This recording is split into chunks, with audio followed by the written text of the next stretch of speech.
Eu estava conversando com vocês aqui, o microfone estava desligado. E eu até esqueci de colocar a janelinha do recanto aberta para a gente poder falar, porque agora tem janela, né? Agora a gente tem que falar pela janela. Mas nós temos hoje a alegria de receber a nossa amiga Beth, que vai fazer a nossa palestra de hoje. Dá um oi para o pessoal, Beth. Boa noite, pessoal. Alegria de estar aqui. Faz um tempinho já que a Beth não aparece aqui na nossa casa, né?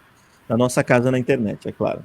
Então, quem tiver com a gente já pode ir deixando comentários, já tem uma galerinha entrando pela página do Recanto, pelos compartilhamentos aqui pela página do YouTube. Olha, lá do Rio de Janeiro, a primeira a comentar hoje foi a nossa amiga Eliana Vilela.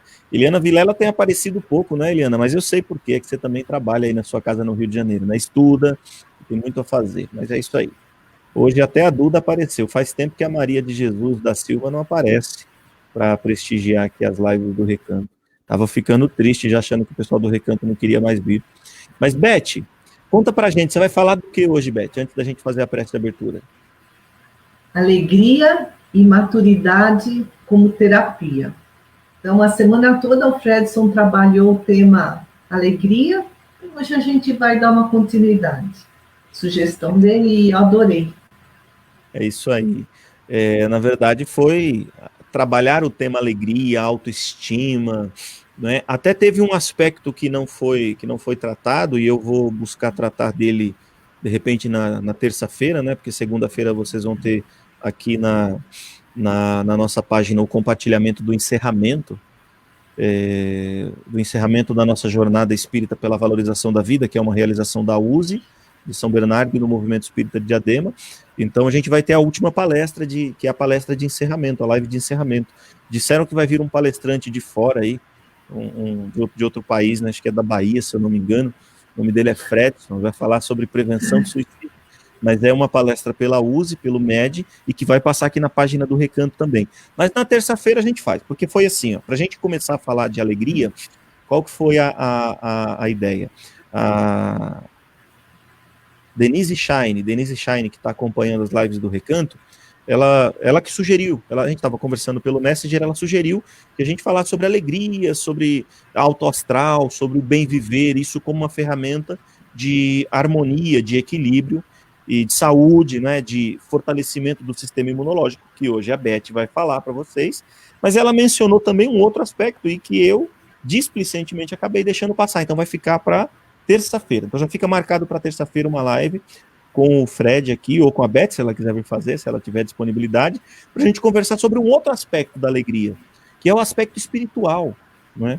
Nós, na verdade, falamos aqui da alegria do ponto de vista comportamental, psicológico, emocional. Hoje a Beth vai falar sobre as questões relacionadas à saúde, à imunologia, a padrões de comportamento, mas a gente é espírito. E em algum momento a gente precisa também falar sobre a importância da alegria como sintonia. E essa sintonia estabelece relação. E essa relação, se é de alegria, vai ser com alegres. E quem são os espíritos alegres? Senão os espíritos felizes, e são também aqueles espíritos que mais se adiantaram na escala evolutiva. Então, resumindo a live de terça-feira, ser alegre também atrai bom espírito. Só que deixa eu ficar quieto, porque hoje a gente está com a Beth, né, nossa bióloga preferida, nossa psicóloga preferida, que vai conversar conosco sobre o tema. Vou fazer uma prece muito rapidamente aqui, vou passar para ela a palavra para que ela possa transmitir a mensagem da tarde de hoje. Então, nós possamos aqui, queridas amigas, queridos amigos, cada um no seu lar, e se for possível para você, como é para nós, feche os olhos, mas isso também se te fizer mais à vontade. E procura estabelecer com os bons espíritos uma boa sintonia. Mas essa sintonia que se estabelece com os bons espíritos começa em nós, vibrando tranquilidade, harmonia, serenidade e paz. Que o amor que pulsa em nós possa se ampliar, se dilatar, e que nós possamos, com os nossos pensamentos, alçar voo o mais alto possível, para, nas alturas das vibrações, não geograficamente, encontrar o nosso Pai que está em nós. Esse Pai que nos ama, esse Pai que cuida de cada um de nós. Obrigado, Deus. Obrigado, Jesus. Obrigado, benfeitores amigos. Graças a Deus. Bom, eu vou deixar vocês com a Beth, mas antes de passar a palavra para a Beth, me permitam colocar de novo aqui na tela, e junto com esse momento em que eu coloco na tela, eu quero dizer para vocês, eu imagino que vocês estejam me ouvindo, eu quero dizer para vocês que a gente vai ter uma semana muito especial, né, que vai começar no dia 4 de outubro. Revival, que é conhecido também por nós como Allan Kardec, nasceu no dia 3 de outubro de 1804. Se estivesse encarnado, o que não é possível na nossa atual genética, estaria fazendo 216 anos nesse domingo, nesse sábado, dia 3 de outubro, não amanhã no outro, né? Então, em virtude desta semana ser muito especial, de recordação do aniversário do nosso querido professor Rivaio, famoso como Allan Kardec, nós convidamos aqui, foi um trabalho árduo conseguir esse pessoal, mas nós convidamos aqui um grupo muito especial de palestrantes. Ali de cima, da esquerda para a direita, vocês vão ver o Charles Kempf, que é um dos maiores estudiosos da história do espiritismo. Ele atualmente é o presidente da Federação Espírita da França. Apesar de francês, fala português fluentemente, vai fazer para nós uma palestra sobre o período Rivaio.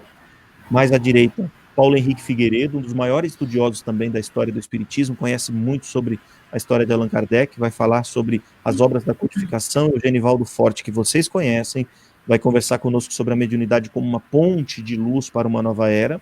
A Heloísa Pires vai nos brindar com uma palestra espetacular, em que ela vai fazer uma homenagem muito especial a Amélie Gabrieli Baudet, que foi esposa de Allan Kardec e responsável junto com ele pelo trabalho. Eu não digo apoiadora, não, porque ela foi responsável junto com ele pelo trabalho. César Perry falando sobre o tema Kardec, o apóstolo da nova era.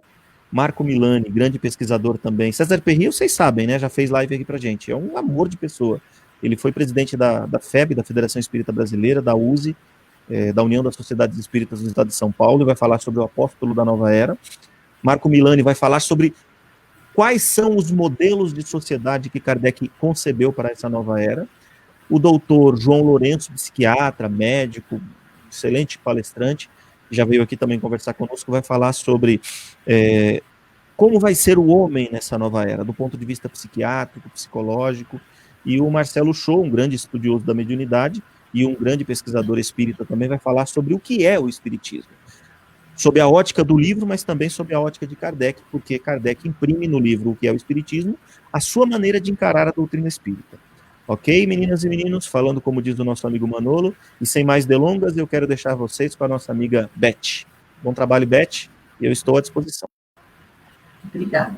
Então, Fredson, se você puder colocar o primeiro slide, são 2 parágrafos que falam: a ciência moderna já aponta há algum tempo que a maneira como se vive tem grande influência na nossa saúde física e mental. Então, em primeiro momento, vamos dar uma pincelada na história da medicina, porque a ciência moderna já aponta que o nosso estilo de vida influencia a nossa saúde e nossa doença. Mas, e antes? Não apontava? Então, a gente vai refletir um pouco sobre isso. E o segundo parágrafo vai ser o segundo momento: alegria e maturidade são conquistas espirituais que precisam ser cultivadas diariamente para alcançarmos a saúde integral. Então, saúde integral vai além da saúde física, envolve todas as dimensões do nosso ser. O biológico, que é a saúde física, o psicológico, o social. Os nossos relacionamentos interferem muito no nosso bem-estar, na nossa qualidade de vida. E também a saúde espiritual, o quanto nós estamos bem conosco, o quanto nós nos amamos. É como se fala, a Organização Mundial de Saúde fala em biopsicossocial, e nós incluímos o espiritual, porque, em primeiro lugar, somos espíritos, o corpo físico é só esse instrumento para a nossa evolução. Então, primeiro a gente vai falar desse primeiro parágrafo, a ciência moderna aponta, ou já aponta. Então, no século V antes de Cristo, 2.500 anos atrás, na Grécia, o grande médico e filósofo Hipócrates, considerado o pai da medicina, trouxe muitos conhecimentos. Inclusive, hoje em dia, quem se forma médico faz o juramento de Hipócrates. Ele era contra o aborto, sempre envolvendo muita ética, sempre a valorização da vida. E aí ele defendia que o corpo e o espírito influenciam-se mutuamente. Por isso que a terapêutica, a cura para Hipócrates, significava restabelecer a harmonia. Tanto a harmonia de nós para conosco, uma harmonia interior, quanto a nossa harmonia com o meio ambiente. Esse meio ambiente envolve as pessoas, a natureza, envolve as situações que ocorrem na nossa vida. Então, para Hipócrates, nós somos agentes, nós somos ativos participantes desse processo cura, saúde e doença. É um processo, porque no extremo estaria a saúde, a plena saúde, no outro extremo estaria a plena doença, e nós transitamos nesse contínuo. Há dias em que nós estamos mais voltados para a saúde, há dias em que nós estamos mais voltados para a doença, é tudo muito mutável, por isso que é um processo. E como esse desequilíbrio é que causam as doenças, para Hipócrates, a cura é sinônimo de autocura, ela viria de dentro para fora. Isso permaneceu durante todos esses séculos, até o século II, depois da era cristã, lá pelo ano 200, um outro médico romano, mas de origem grega, Cláudio Galeno, ele estudou muito os corpos de primatas, de chimpanzés, porque naquela época era proibido dissecar cadáveres humanos, mas ele queria saber como funcionava o organismo. Ele fez muitas descobertas do sistema digestivo, do sistema circulatório, do sistema excretor, e trouxe grandes contribuições para a medicina. Então, naquela época, era época de guerra, sabe? Século II, Roma, na sua expansão imperialista, e o objetivo era curar mutilações, feridas, e aí todo esse trabalho de Galeno visava restabelecer um órgão lesionado. Então, para ele, a doença precisava ser extirpada, porque era algo que vinha de fora para dentro, tanto que, na sua concepção, o doente porta a doença, é o portador da doença, sabe? Algo assim que está anexo a ele, que está um penduricalho, que não é intrínseco a si mesmo. Por isso que se fala em paciente, a cura viria do médico, a cura viria de fora para dentro. Então, desde o século II, que Galeno trouxe todos esses progressos no estudo da anatomia, da fisiologia, das patologias, a medicina teve esse enfoque organicista, que é o estudo dos órgãos. Até hoje, há muitas especializações, a gente tem um problema no pulmão, vai no pneumologista, um problema no ouvido, vai no otorrino, nos olhos, vai no oculista. Então, essa especialização é muito válida, mas ela não deveria ser a única. E também chama-se reducionista, porque estudam-se partes lesadas, não se considera o ser humano como um todo.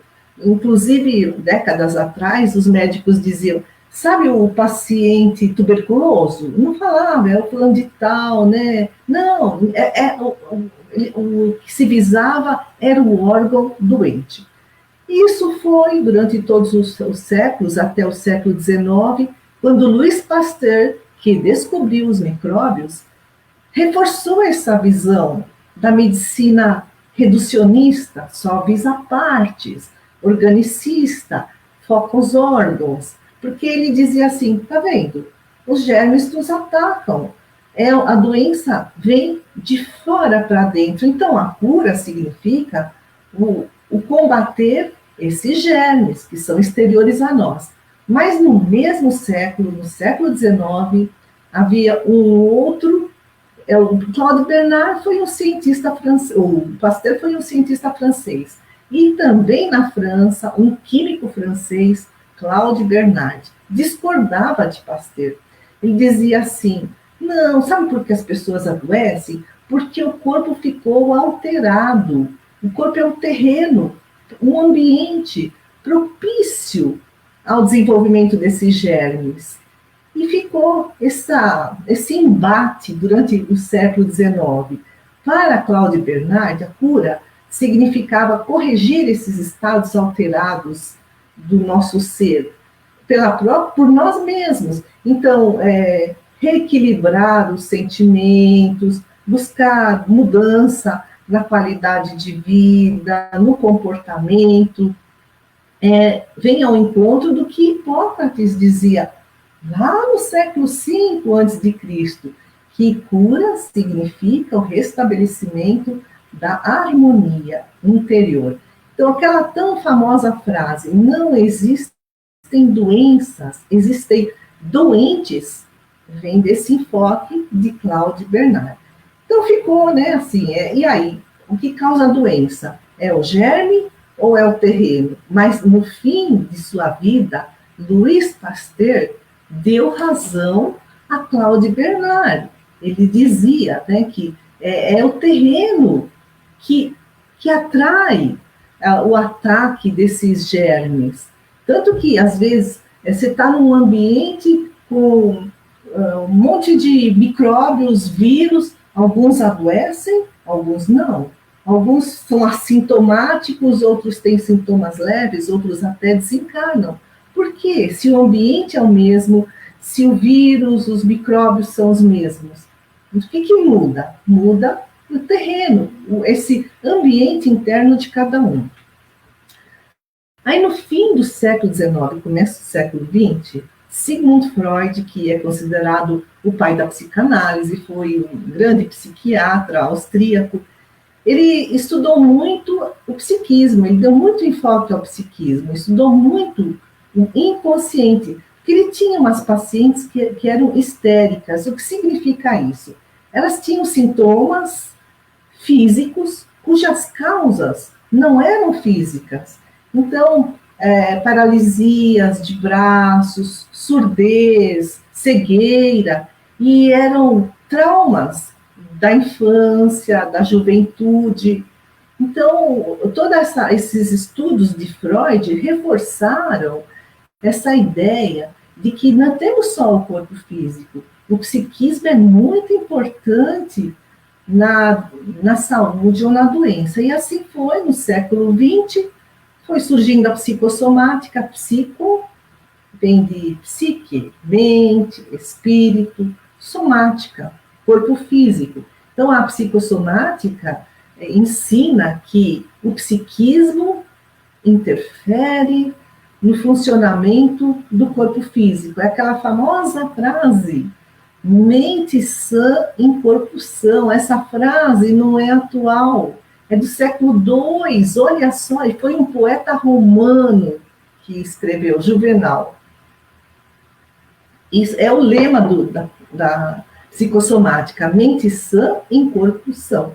Então, retomando, no século XIX, vigorava a medicina reducionista, estudando partes do corpo, que dizia assim, alguma coisa de fora me atacou, me invadiu, e aí surgiram as alterações celulares. Um monte de células alteradas acabam alterando todo um órgão, e aí ele funciona mal ou deixa de funcionar. Mas com a psicossomática no século XX, obrigada, o enfoque é outro, quer dizer, um distúrbio funcional, quer dizer, a nossa psique desestruturada, desequilibrada, desarmonizada, acaba interferindo no funcionamento todo do nosso organismo, nos nossos hormônios, no nosso sistema imunológico. Nós temos, né, todo um metabolismo muito complexo, e tudo isso está à mercê daquilo que pensamos e sentimos. Então, essa alteração na nossa psique, que altera todo esse metabolismo, acaba alterando a célula. E aí, um monte de células alteradas dá uma lesão anatômica e a pessoa, então, adoece. Então, a causa é interna. Por isso, cura é sinônimo de autocura para a psicossomática, para a psicologia, para a doutrina espírita. Mas hoje, a maioria das pessoas ainda se concentra na doença e não no doente. Muitas pessoas ainda acreditam que as doenças é que as atacam, em vez de entenderem que elas é que contraíram as doenças, elas atraíram as doenças. É como aquela história, né? O mesmo ambiente, e aí o que acontece? Alguns adoecem, outros não. Então a doença é um sinal, sabe? É um alarme, um freio, nos dizendo que algo está errado no nosso psiquismo, no nosso comportamento. Quando nós adoecemos, nós precisamos nos perguntar: o que essa doença quer me ensinar? O que ela está me dizendo? Por que eu adoeci? Não é fácil, nem sempre é fácil. No final do ano passado, eu, assim, gulosamente, assumi um monte de compromissos. Os horários estavam encavalados. E aí, quando chegou em outubro, pode ser um cisto na sola do meu pé, assim, debaixo da pele, né, da derme. Parecia uma bolinha de gude, assim, mas doía, eu não conseguia andar, de noite eu não dormia de dor. Aí eu fui no médico, ele falou: olha, é um cisto, está aí só operando. Eu falei: não há nada que eu possa fazer, não. Só que a recuperação é meio lenta, vai assim, uns 40 dias vai ter que ficar imobilizada. Eu falei: eu não posso, agora eu não posso. Em novembro eu ia para outra cidade, para casa da minha filha, lá no Mato Grosso do Sul, com 3 netinhos. Falei: eu preciso curti-los. Quando eu voltar, eu opero. Então, eu deixei todos os exames prontos, a cirurgia marcada, passei por alguns médicos, né? Porque primeiro com o vascular, ele disse que não era nada de trombo, era só operando. Passei, ele falou: vai no cirurgião plástico. Passei só operando. Nesse meio tempo, fiquei lá, né, em Dourados, depois voltei. Falei assim: mas eu vou ver lá no Google, né? O Google salva a gente para muita coisa. Psicossomática. O que significa cisto no pé? Isso ainda era novembro. Falei assim, e dizia assim: caminhos difíceis. Porque eu é que construí um caminho difícil para mim. Eu, né, enchi minha agenda de atividades. Falei: sabe de uma coisa? Eu vou começar a me aliviar. E fui assim, sabe, me liberando de uma tarefa a outra. Fiquei só com aquilo que eu dava conta. E quando eu voltei de Dourados, o cisto não estava mais lá. Sumiu completamente. Aí isso vem provar, sabe, que a causa é psíquica. Estamos fazendo alguma coisa errada, mas nem sempre nós percebemos. A Joana de Ângeles, no livro Plenitude, tem no capítulo 2, ela fala sobre análise de sofrimento. Ela diz que sofrimento, doença, tem 3 tipos de sofrimento. O sofrimento do sofrimento, sabe aquela carga que a gente carrega por conta própria? Excessos de preocupações, tensões, ansiedades. Ela diz: esse é um tipo de sofrimento. O segundo sofrimento é aquele resultante dos condicionamentos, porque a sociedade impõe muitas regras, muitas crenças e valores que às vezes se tornam inadequadas ao longo do nosso amadurecimento. A gente fala de uma criança assim: não confie em ninguém. É muito importante que ela não confie em ninguém. Mas se ela continuar acreditando nisso, mesmo adulta, acho que vai ser difícil até ela arranjar um emprego, não confia em ninguém sendo adulta. Então, tem muita coisa que não serve mais na nossa vida. Serviu naquela época, agora já não serve mais. Mas continuamos abraçando essas crenças, esses valores. Ou então, quando as pessoas diziam assim, fica quieto, você não sabe nada. Quer dizer, foi criando uma autodesvalorização, ideias pessimistas a respeito de si mesmo. Ó, vamos fazer assim um grande parênteses. Os pais sempre dão o melhor de si. Se a gente for observar, for perguntar para eles como foi a infância deles, como eles viveram naquela época, a gente vai entender muita coisa. E, além do mais, a doutrina nos explica. Nós encarnamos onde precisamos. Mas, de qualquer forma, tem muita coisa aí que nós precisamos reciclar, em termos de crenças. E o terceiro sofrimento, segundo Joana de Ângeles, são os vícios, o apego, o consumismo exagerado, tudo isso acaba gerando, assim, levando a medos, irritação, ansiedade, a gente fica com insônia. A doença ou sofrimento é um breque. Está nos dizendo, né, pare com esse comportamento, com esse modo de pensar, com esse estilo de vida, para que você não se comprometa ainda mais. É isso que a doença está nos dizendo. E aí, Fredson, por favor, coloca o segundo slide. Essa Ângela Maria La Sala Batá é o próximo. Ela é uma psicóloga, isso. Ela escreveu muitos livros de psicossomática, um deles, Medicina Psicoespiritual, inclusive a gente estudou na faculdade de psicologia. Ela diz, a doença, como qualquer outro sofrimento do homem, é, portanto, um sinal de alarme que deveria ser examinado e estudado, sobretudo como um fator indicativo de imaturidade da nossa parte, de um problema que precisamos resolver e como uma possibilidade de purificação e progresso.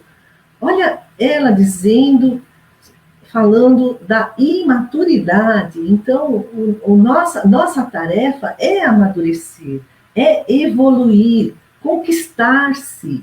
Conquistar-se significa ter consciência de si. A evolução, ela caminha da inconsciência para a consciência. Esse é o nosso trajeto evolutivo. O grau evolutivo tem como sinônimo o grau de despertamento da consciência. Quanto mais a pessoa tem a sua consciência desperta, quanto menos ela está iludida em relação a si, em relação ao mundo, mais ela é evoluída. Então, por isso que é importante que nós busquemos um autoconhecimento para realizar a nossa reforma íntima.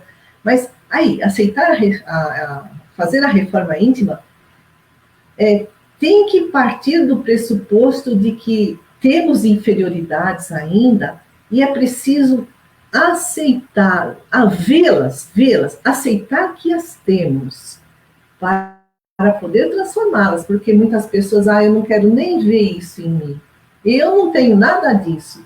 Não vai transformar nada daquilo que não está enxergando. Então, o importante é que a gente não reprima as emoções vêm do inconsciente, o sentimento vem do consciente, as emoções vêm do inconsciente. Então, as emoções são mensagens da nossa alma, são energias, e energia não pode ser destruída. Em 1979, dois cientistas, Walter Smith e Stephen Bloomfield, fizeram uma pesquisa muito extensa com várias pessoas e descobriram que as pessoas que choram sem se reprimirem, que não contêm o choro, têm menos probabilidade de ficarem resfriadas. Aquelas que se reprimem, que contêm, elas ficam doentes com mais facilidade.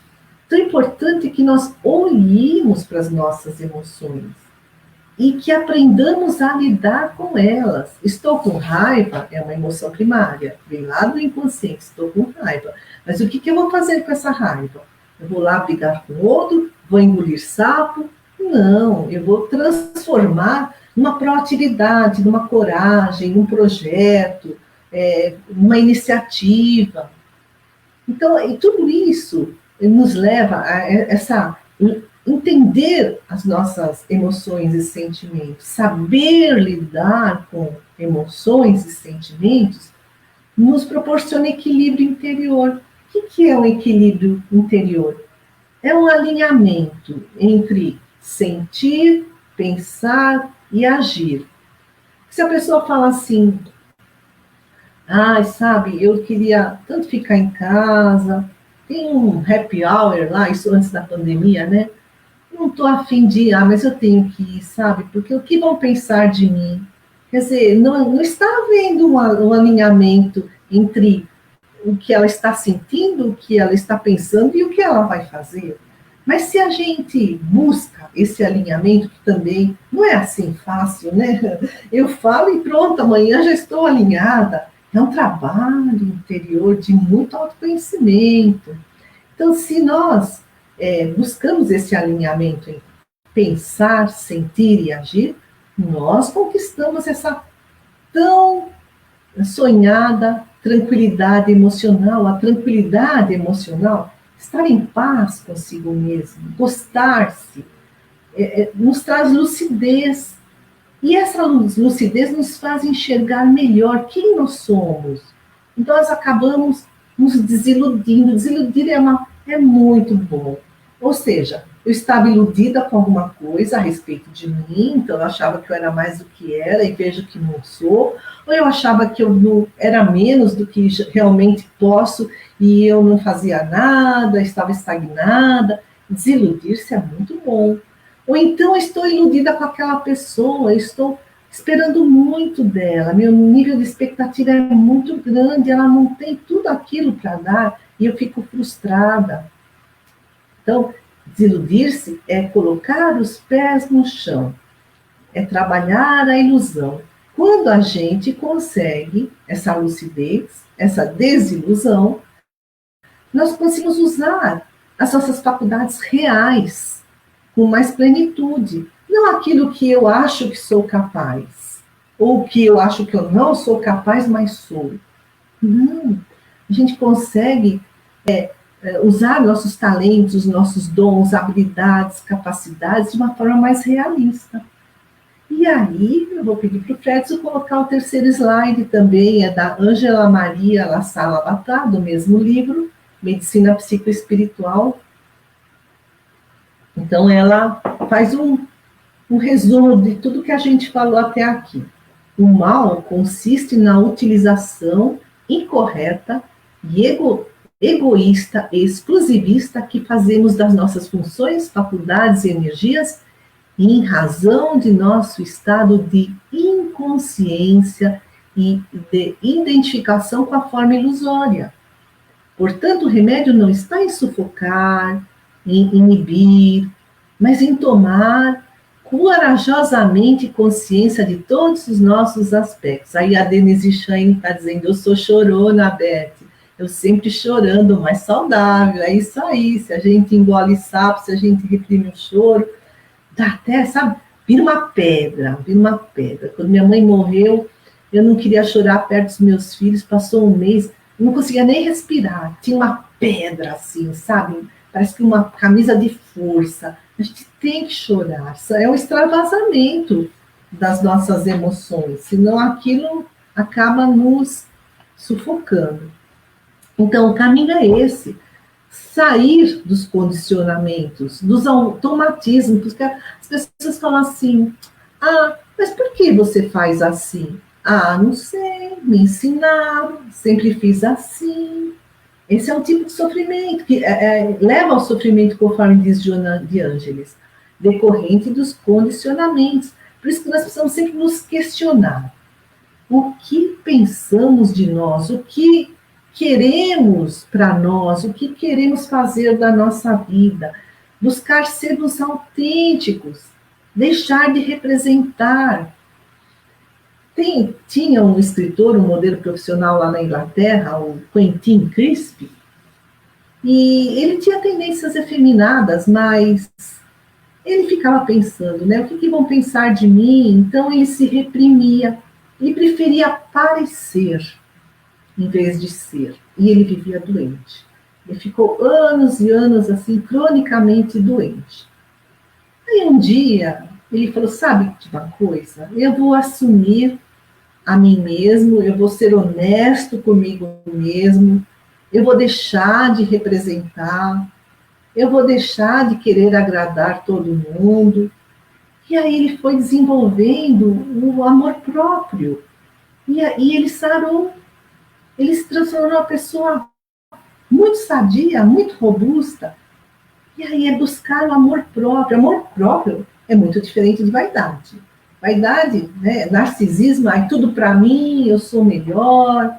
Não, amor próprio significa cuidar-se, cuidar da própria evolução, gostar de si. Isso é importantíssimo, que nós descobramos o nosso eu autêntico, para que possamos perseverar nesse rumo, né, nessa trajetória que viemos trilhar aqui nessa nossa encarnação. Assumirmos bastante responsabilidade, mas sem culpar o outro. Aí o próximo slide é o 4. Quem nos escreve é Louise Hay. Ela é muito conhecida, escreveu alguns livros. Esse daí é do Você Pode Curar Sua Vida. Ela já desencarnou, professora de metafísica nos Estados Unidos. Quando ela era criança, ela foi estuprada. Aí ela desenvolveu quando tinha uns 40 anos, ela descobriu que estava com câncer e já era terminal. Falou assim, a medicina disse que não podia fazer nada por ela. Então ela falou, então eu vou trabalhar a mim mesma. Ela resolveu perdoar a pessoa que era um padrasto dela, perdoar a pessoa que a prejudicou, e ela se curou completamente. Então ela pensou, nossa, isso precisa ser divulgado, assim como eu me curei porque eu perdoei, porque alterei meu modo de pensar, as outras pessoas também podem se curar. E ela escreve, criamos a situação e então abrimos mão de nosso poder, culpando os outros pelas nossas frustrações.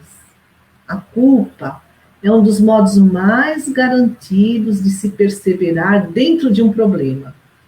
Que a gente estagna, né? Quando culpamos alguém, estamos abrindo mão de nosso poder. A compreensão nos permite elevarmos-nos acima da questão e assumirmos o controle do nosso futuro. Então, assumir o controle, mas nem tudo está sob o nosso controle. Também isso precisa ser entendido. Lá no século I, um filósofo grego, Epíteto, ele dizia assim, sabe por que as pessoas são infelizes? Porque elas tentam dominar os acontecimentos, tentam dominar as outras pessoas. E, lógico, a gente não consegue controlar tudo e todos. E aí as pessoas se frustram, entram na revolta, no desânimo. É aquele tipo de sofrimento que a Joana de Ângeles fala. Sofrimento do sofrimento. Por conta de tensões acrescidas, desnecessárias. E o terceiro tipo de sofrimento, segundo Joana de Ângeles, são os vícios e os apegos. Então, quando a gente quebra um osso, por exemplo, a gente precisa engessar. Então, a disfunção física precisa ser corrigida, precisa ser interrompida, senão a lesão vai piorar. Isso é a dor física.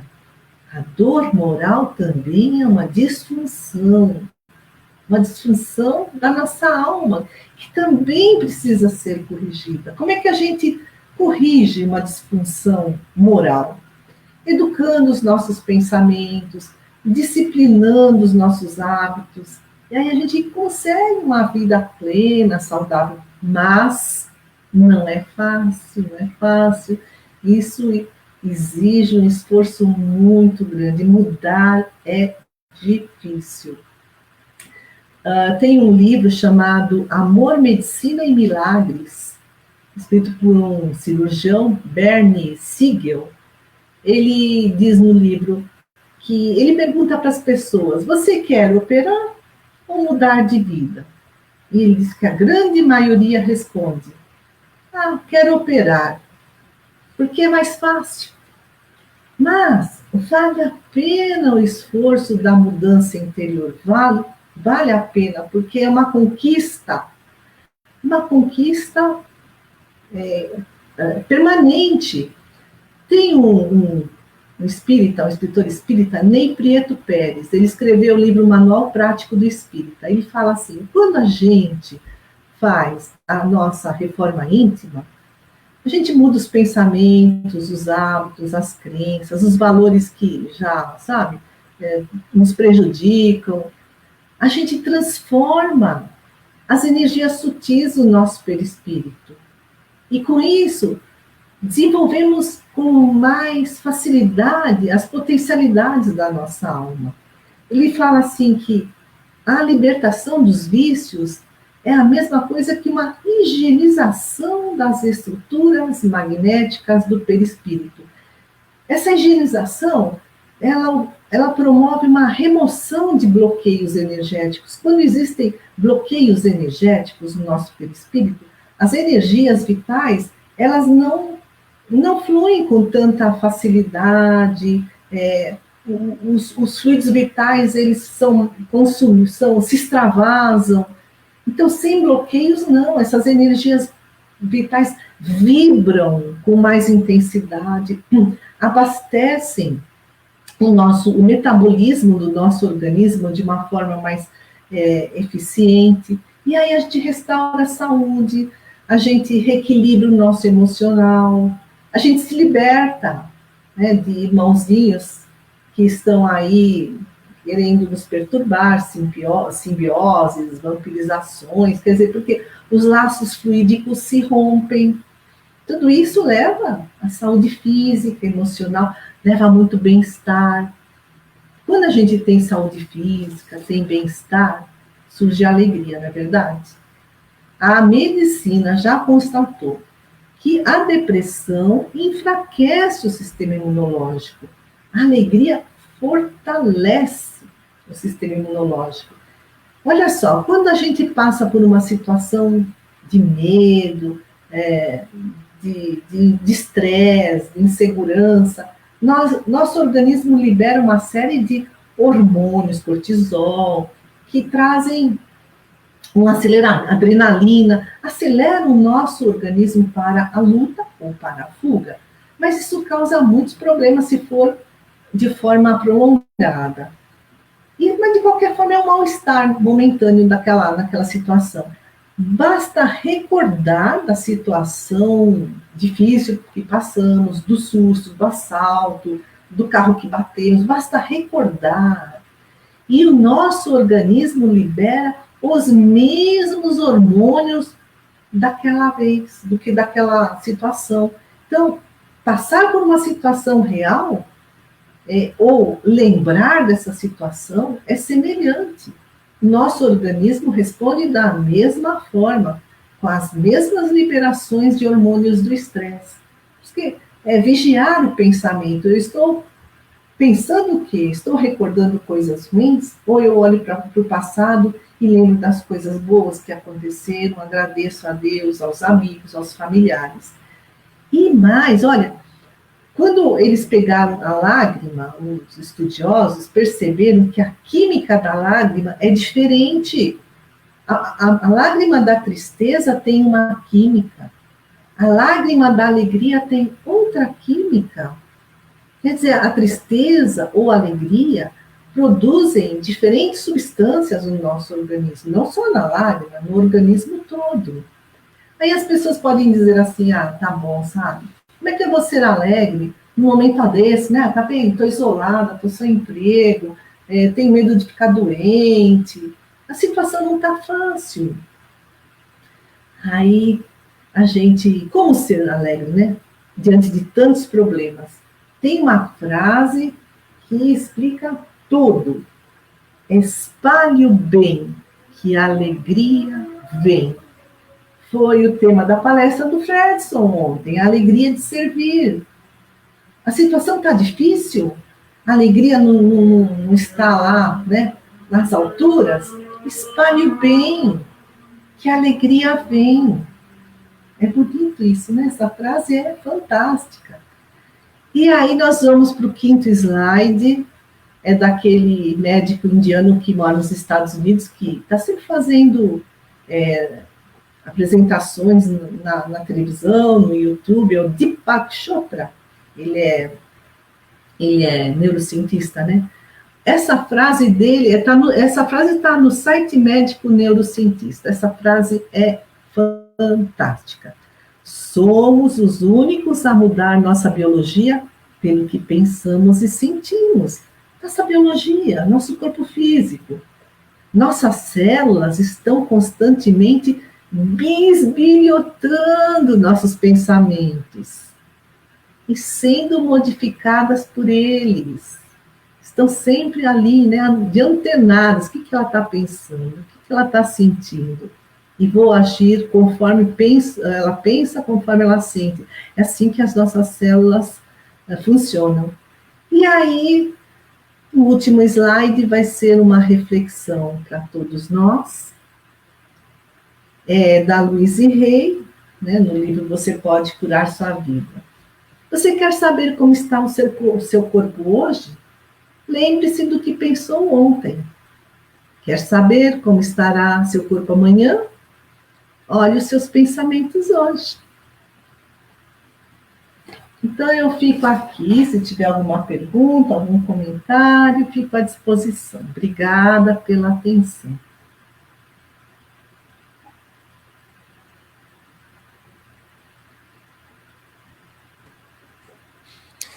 É isso aí, Beth. Tem algumas perguntas aqui que eu já vou colocar na tela. Eu já coloco na tela.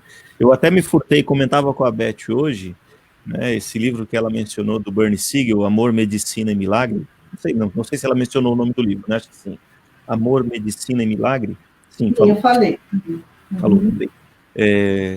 Eu também gosto muito desse livro, né? E eu fazendo a palestra de ontem, eu queria mencionar uma história que é parte da biografia desse médico, e eu decidi não fazer. Não vou contar essa história, porque a Beth tem o mesmo livro lá na casa dela, lá no celular dela, ela vai acabar precisando contar alguma história parecida, e eu vou acabar atrapalhando, de certo modo, a palestra dela. Mas acabou que ela não utilizou a história, então eu queria só compartilhar com vocês rapidamente que existe um personagem que é um paciente de 84 anos, um paciente do Bernie Siegel, que é esse médico, ele é evangélico, cirurgião, oncologista, né? Na década de 90 ele abre uma nova modalidade de terapêutica dos estados patológicos do câncer lá na cidade de Boston. Ele é diretor clínico de um grande hospital também, e ele abre uma nova modalidade de tratamento que era baseado no entendimento do alto amor do paciente. E aí ele estabeleceu uma pergunta num questionário, ele falava para o seu paciente o seguinte, na verdade ele entregava um questionário, e entre as muitas perguntas, antes de ter contato com o paciente e com os exames do paciente, o questionário, entre as perguntas, tinha uma que era crucial para o Bernie Siegel, que era saber a preferência do paciente pelo tipo de tratamento. Aí tinham 3 opções. Que tratamento você escolheria se pudesse escolher? Que tratamento você escolheria se pudesse escolher? Psicoterápico, quimioterápico ou cirúrgico? E a partir da resposta ele inferia, ele deduzia se o paciente teria uma sobrevida após o câncer com menos reincidência ou com mais reincidência, ou de maior ou menor tempo. Pacientes que optavam pela cirurgia tinham o desejo de uma solução de fora para dentro, mais invasiva, mais agressiva. Pacientes que optavam pela psicoterapia tinham desejo de uma solução de dentro para fora, então estavam mais predispostos a participar da solução. Olha que interessante, tem tudo a ver com o que a Beth falou, né? E ele atende um paciente chamado John Florian, que mesmo tendo uma grande predisposição para a cura, John Florian adorava flores, tinha um neto de 6 anos, que ele amava demais, e ele queria, inclusive, atrasar a cirurgia que ele tanto precisava por conta da primavera, para brincar nas flores da primavera com seu neto. E aí o John Florian responde lá que prefere a psicoterapia, mas o Bernie Siegel percebe pelos exames de imagem que não dava. Mas enfim, o John Florian não aceitou fazer o tratamento porque estava a 1 mês da primavera. O Bernie Siegel disse para ele, você não vai chegar na primavera. E 1 mês depois da primavera, ou seja, 5 meses depois de ele passar com o Bernie Siegel dizer para ele que ele não tinha nem 1 mês de vida, ele volta no consultório, faz o procedimento cirúrgico e tinha que voltar para fazer uma quimioterapia, mas não voltou. 6 meses depois ele volta, o Bernie Siegel não acredita que ele estava vivo, porque ele não fez a quimioterapia, e ele volta e na primeira conversa o Bernie Siegel, médico, pergunta para o John Florian, paciente, você está aqui por quê? Porque está começando a sentir dores, né? Provavelmente vai ter que fazer uma nova cirurgia. E não veio para fazer as sessões de quimioterapia, conforme eu havia prescrito. Ele falou, eu não vim fazer as sessões de quimioterapia porque eu fiquei sabendo que meu cabelo ia cair. Meu neto gosta do meu cabelo. Ele é um negro alto, de 1,78 m, e tinha o cabelo todo encaracolado. E o neto dele gostava do cabelo dele. Então ele disse, eu não vim fazer a quimioterapia porque meu cabelo ia cair e eu não queria dar essa tristeza para o meu neto. Por isso que eu pensei de falar dessa história ontem, porque esse John Florian acabou tendo uma sobrevida muito maior do que a expectativa natural, apontada pelos exames e pela experiência clínica e cirúrgica do Bernie Siegel, porque ele queria servir de foco de alegria para o neto dele. Olha que interessante. Então, e aí, sabe qual foi o motivo dele voltar 6 meses depois da cirurgia no consultório do Bernie Siegel? O Bernie Siegel achava que ele estava com dores, querendo uma nova cirurgia ou fazer as sessões de quimioterapia, e não, ele queria saber o que ele podia comer. E numa reunião, está no livro isso, mas numa palestra, o Bernie Siegel, que faz uma porção de palestras de seminários nos Estados Unidos e mundo afora, disse numa palestra que ele falou para o John Florian, olha, tendo visto o seu histórico e ver que você está com o estômago bem, você pode comer qualquer coisa, você pode misturar soda cáustica com ácido sulfúrico, fazer uma sopinha, esquentar no micro-ondas e comer todos os dias, que não vai fazer mal para você. Mas, Beth, vamos lá.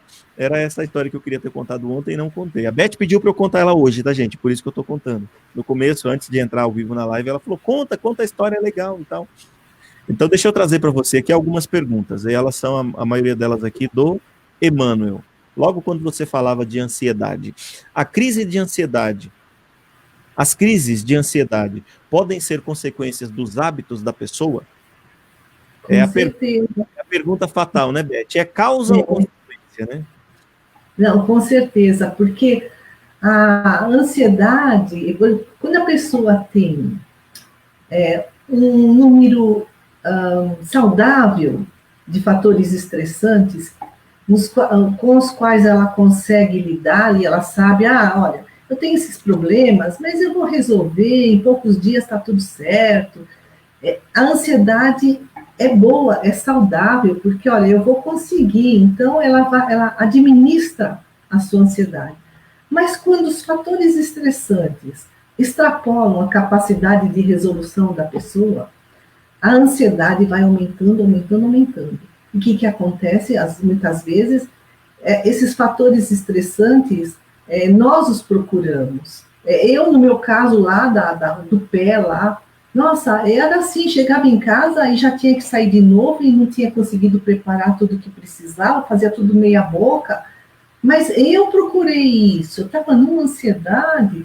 Então, quando a gente quer dar o passo maior que a perna, sabe, as nossas conquistas estão estratosféricas, a gente quer tudo para amanhã, elas podem ser grandes, mas podem, assim, passo a passo, eu vou levar 10 anos para terminar de pagar minha casa, ou para mudar o carro. Não é tipo assim, não, eu tenho que comprar, eu tenho que fazer de tudo. O que eu faço?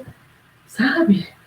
Isso tudo, assim, acaba trazendo uma série de desequilíbrios orgânicos.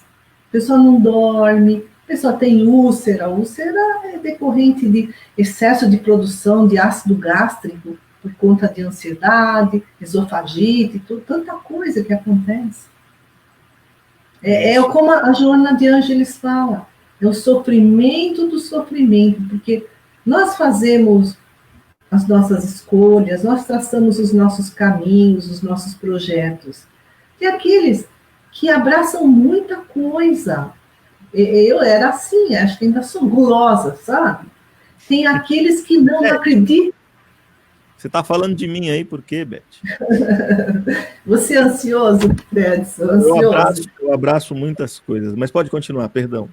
Então, tem aquele que, assim, ele não acredita em si mesmo. Ah, não, eu não vou pegar isso, não vou aceitar isso, não vou fazer aquilo.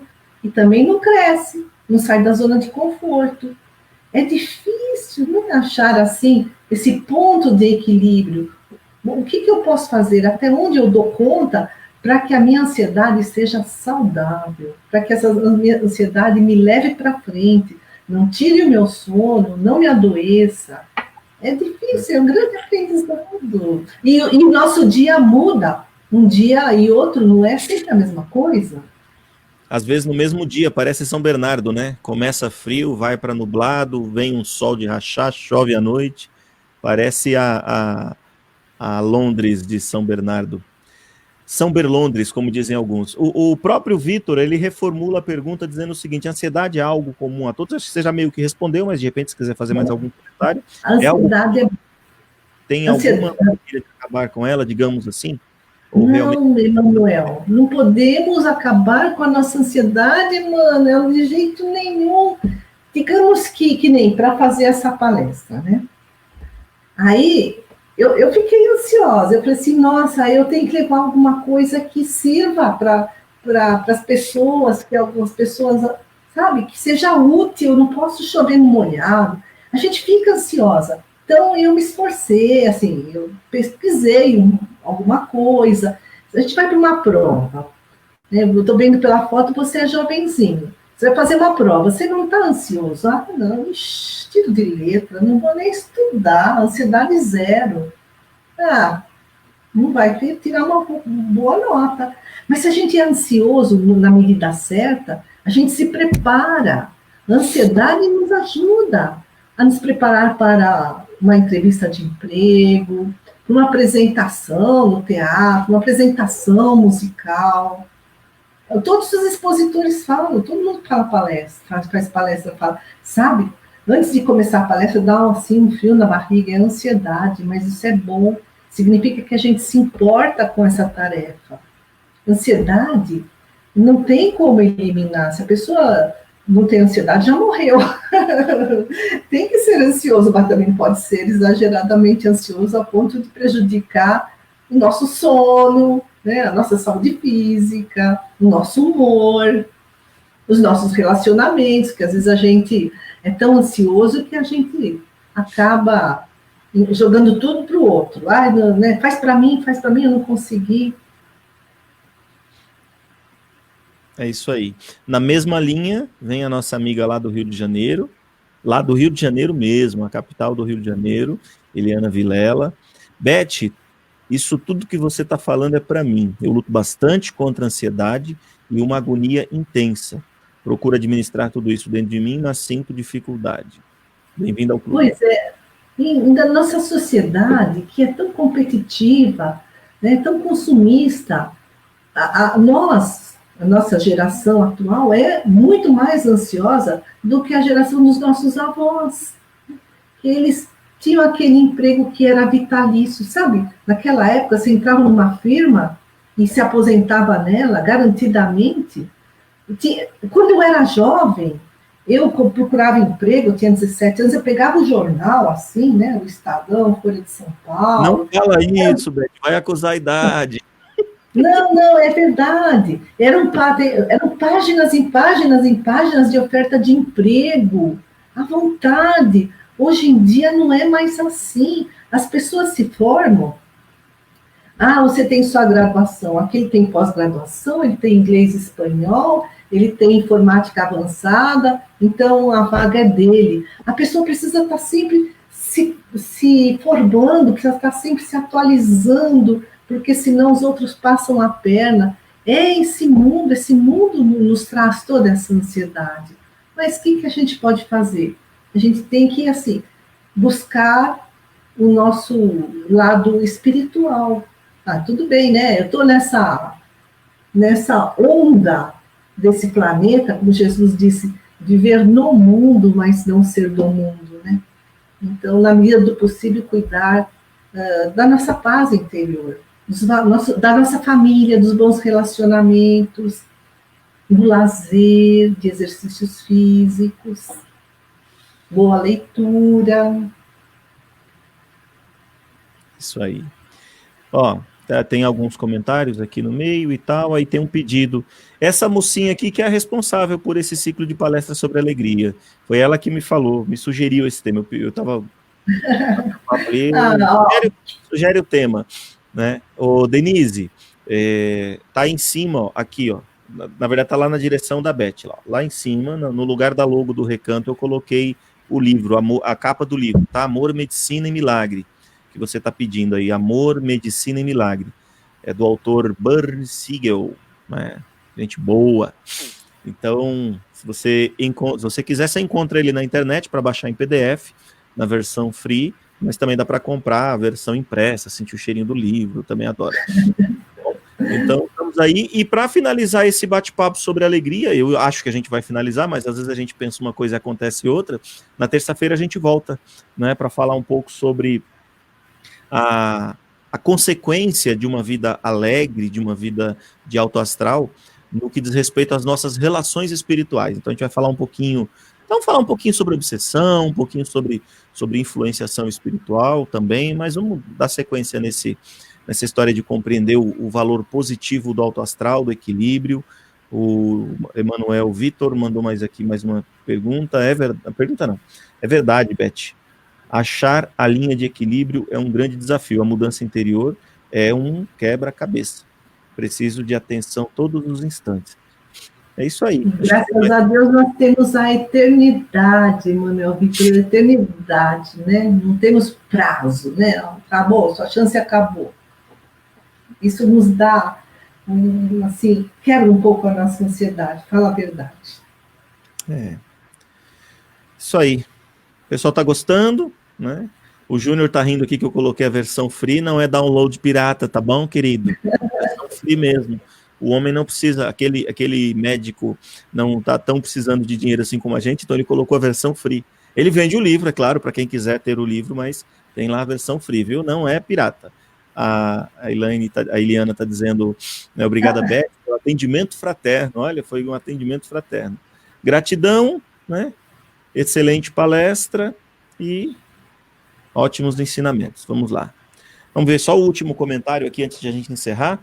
Da Duda, a gente chama de Duda, apesar de você não ver o Eduardo aí, ela é Maria de Jesus da Silva. A gente pergunta para ela por que te chamam de Duda, nem ela sabe explicar, mas é apelido de infância.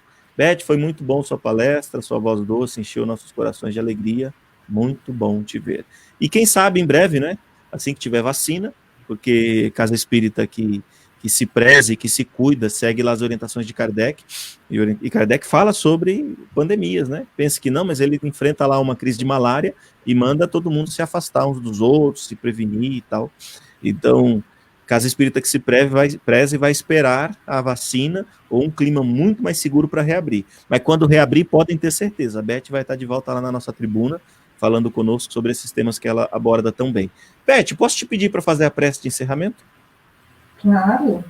Mas antes de você fazer a prece de encerramento, eu quero relembrar, porque nem todos que aqui estavam, estavam no começo. Então, deixa eu colocar aqui de novo na tela, mas eu não vou deixar muito tempo na tela para que vocês possam pesquisar na internet. Olha o cartaz que eu vou colocar na tela, olha os rostinhos, olha os temas. Aqui a gente tem Charles Kampf, presidente da Federação Espírita da França. Olha que legal, a gente vai ter um francês que fala português, com sotaque lindo da França, conversando conosco sobre Rivaio. O Paulo Figueiredo falando sobre as obras de Kardec. O Forte falando sobre a mediunidade como ponte para uma nova era. Heloísa Pires, filha de Herculano Pires, falando sobre Amélie Gabriele Baudet, antes, durante e depois. César Perry, ex-presidente da FEB, Federação Espírita Brasileira, conversando conosco sobre Kardec como apóstolo da nova era. Para falar sobre o que é essa nova era na visão de Kardec, a gente convidou o Marco Milani, o psiquiatra João Lourenço vai falar para nós sobre como é esse homem da nova era, do ponto de vista de saúde mental, de harmonia, de equilíbrio, né? E o Marcelo Show vai falar para nós sobre o que é o espiritismo na visão de Allan Kardec. Espero que vocês gostem. ponham na agenda de vocês, começa no domingo, dia 4 de outubro, às 4 da tarde, porque ele estará na França falando para a gente, às 4 horas para nós, será às 9 horas da noite para ele. E nos dias da semana, todos os demais dias da semana, às 8 da noite, com exceção da última palestra também, que vai ser num outro domingo, às 4 da tarde. Ok? Gente querida, muito obrigado pela atenção e vamos agora ouvir a prece da Beth. Pai do céu, Pai Criador, fonte eterna de bondade, sabemos que fomos criados para a felicidade. Nessa nossa longa jornada evolutiva, tropeçamos e seguimos adiante. Mas temos Jesus, nosso mestre amigo, que está sempre nos amparando. Queremos aprender, Senhor, a amar-nos, para poder também amar o nosso próximo. Sê conosco, Senhor, hoje e sempre.